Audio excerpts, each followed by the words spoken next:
मौलाना साहब जो YouTube channel ज़रूर subscribe कंदा। कुर्बानी जो गोश्त केतिरनि ॾींहंनि ताईं रखणु जाइज़ आहे? पूरो साल जेकॾहिं रखो कोई टेंशन न आहे। कुर्बानी जो गोश्त जेकॾहिं पूरो साल बि अगरि पयल आहे न त उनजे अंदरि कंहिं क़िस्म जी ममत न आहे।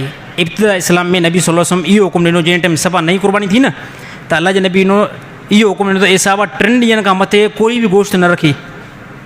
तो साहब ईअं कयो, 3 ॾींहंनि खां मथे गोश्त रखणी न पिया साहबा। चाहे उहो पहिरियों साल हुयो, उनजे अंदरि ग़रीब तमामु घणा साहबा हुया।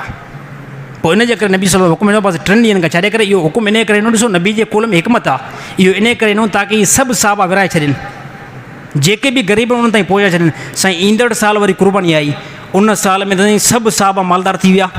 पोइ अल्लाह जे नबी फरमायो, ए साहबा हाणे जेतिरनि ॾींहंनि ताईं अगरि तव्हां वटि गोश्त रखणु मुनासिबु आहे, ख़राबु नथो थिए न, त रखे सघूं था।